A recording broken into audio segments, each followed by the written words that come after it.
Happy Monday morning, mga friends.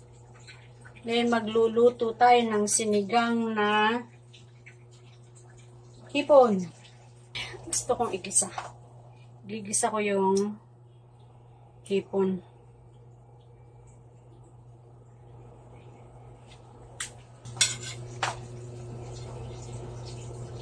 So, gigisa ko ng luya, sibuyas, and bawang. Hindi na, lagay ko na yung luya.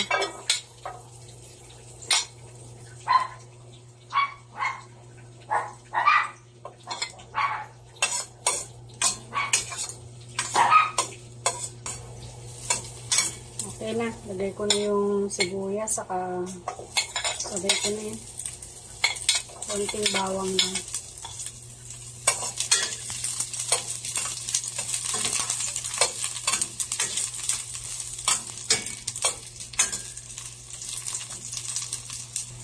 Lagay ko na rin yung tomatoes. Lagyan natin yung kamatis. Lagay ko na yung hipon. Ito more than 1/2.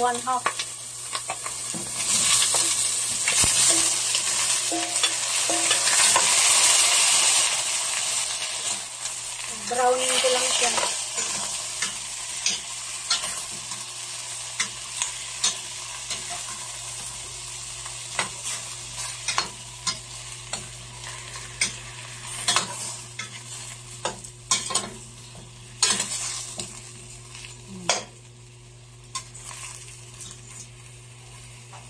Lagyan natin ng konting salt.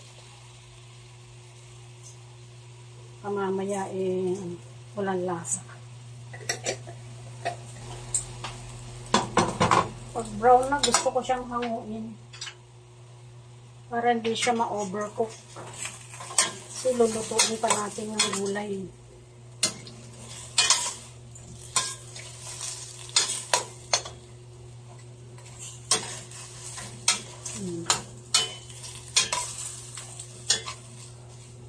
Yan. Malapit na mag-brown lahat. Ay, hindi brown, kundi orange. Hindi natin masyadong lulutuin. Let's cover. Maririnig nyo rin sa background yung washing machine kasi may nilolaundry ako mga t-shirts.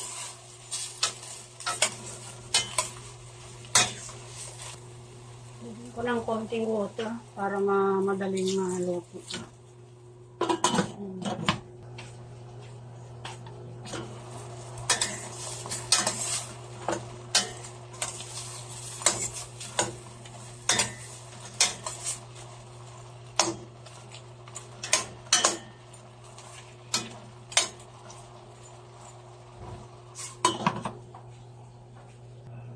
Siguro pwede ko nang hanguin.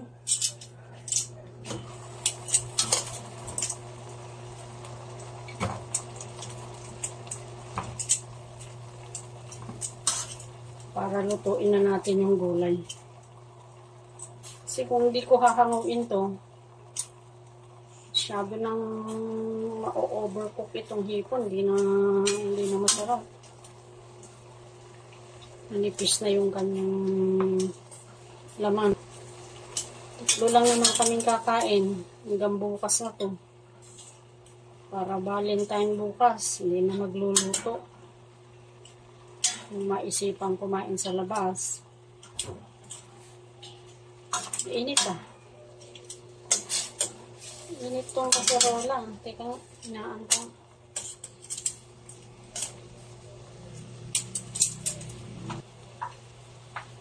Lagyan na natin ang sabaw.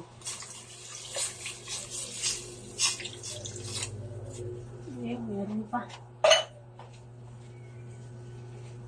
Meron pang naiwan.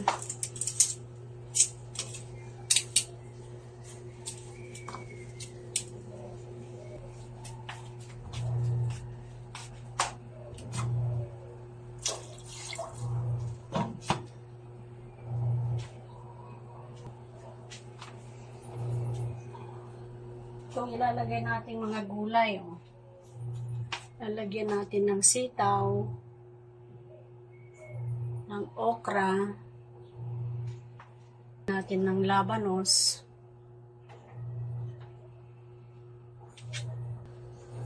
talbos ng kamote, at konting talong.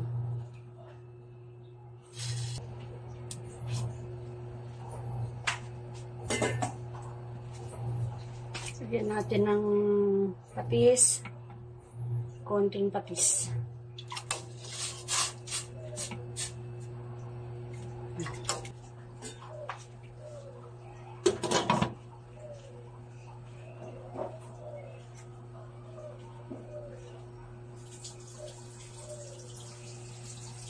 Tignan mo nga si Odi kasi lumuluha yung mata eh. Baka nag-stress siya.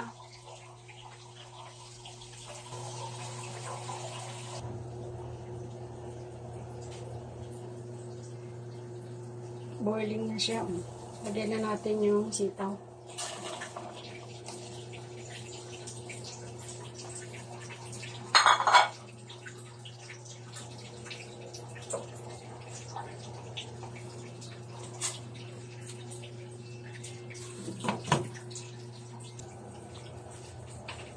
Lagyan na natin yung talong.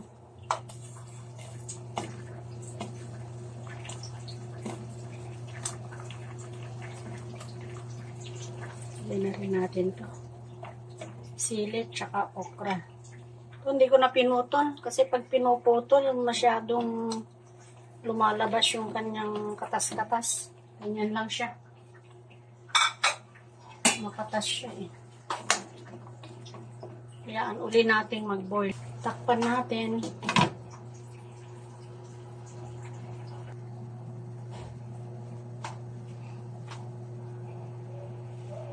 Kayaan natin. Boiling. Talbos ng kamote, hinarvest ko lang dyan sa gilid namin. Parang may dumi, may dahon. Yan sa gilid. Tanim namin sa gilid ng bahay.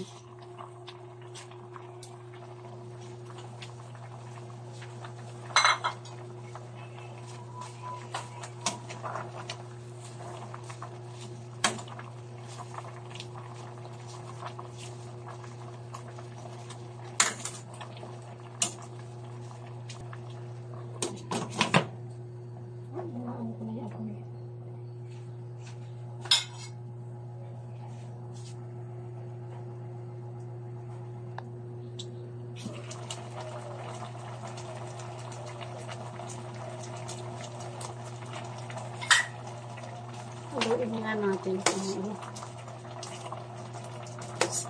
nabasa. Yan.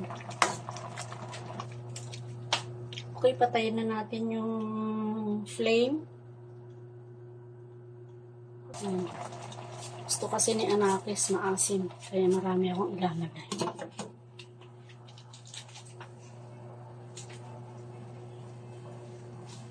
Ito, ipatong na lang natin mga friends mamaya. Patong na lang natin kasi ma-overcook.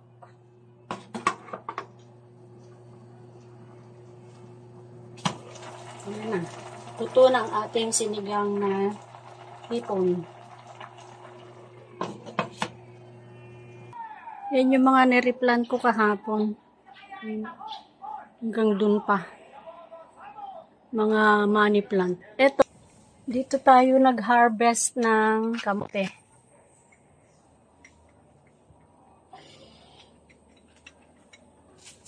Ito oh. Malinis yan. Hindi naman naiihian yan. Dahil wala namang taong iihi dyan. Yan oh.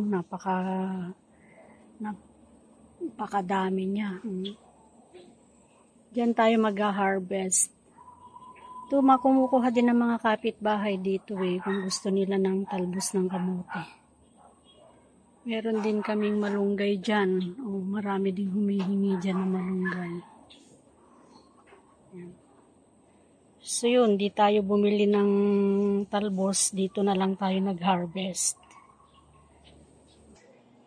Yan, mag-set up na tayo ng table. Kalat ang mga doggy.